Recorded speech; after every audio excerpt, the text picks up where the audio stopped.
IPL అంటే బీసీసీఐకే కాదు, ఆటగాళ్లకు, స్పాన్సర్లకు, బ్రాడ్కాస్టర్లకు కాసుల పంట.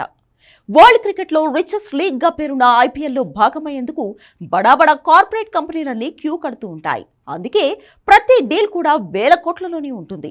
గతంలో జియో ఐపీఎల్ డిజిటల్ రైట్స్ ను కొనుగోలు చేసినప్పుడు ఏకంగా ఇంత భారీ మొత్తం పెట్టేసిందా అంటూ చాలా మంది ఆశ్చర్యపోయారు.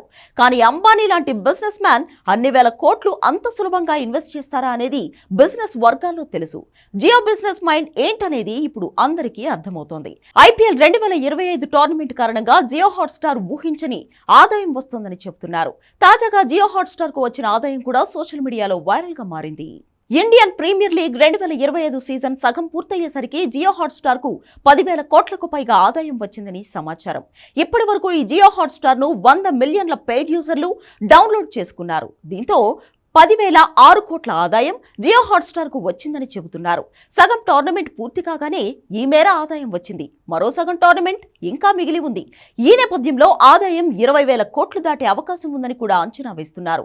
సమ్మర్ హాలిడేస్ తో పాటు ఐపీఎల్ కు ఉన్న క్రేజ్ కారణంగా జియో జాక్ పట్ కొట్టిందని చెప్పొచ్చు. పైగా ఇప్పుడు చాలా మంది వ్యూయర్స్ ఎక్కువగా స్ట్రీమింగ్ వైపే మొగ్గు చూపుతున్నారు. ఆఫీస్ వర్కింగ్ అవర్స్ తో పాటు జర్నీస్ లోనూ ఇలా ఎక్కడ చూసినా మొబైల్లోనే మ్యాచ్లు వీక్షిస్తున్నారు. పైగా జియో సినిమా, హాట్స్టార్ విలీనం కూడా బాగా కలిసొచ్చింది. రిలయన్స్ ఓనర్ అంబానీకి సంబంధించిన జియో సినిమా అలాగే హాట్స్టార్ రెండు కూడా ఇటీవల విలీనమయ్యాయి.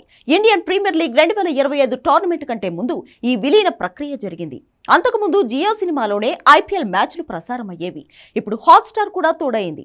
ఇదిలా ఉంటే Chennai Super Kings, Royal Challengers Bengaluru జట్లకు సంబంధించిన మ్యాచ్లకు వ్యూయర్షిప్ బాగా వస్తుందని నివేదికలు చెబుతున్నాయి.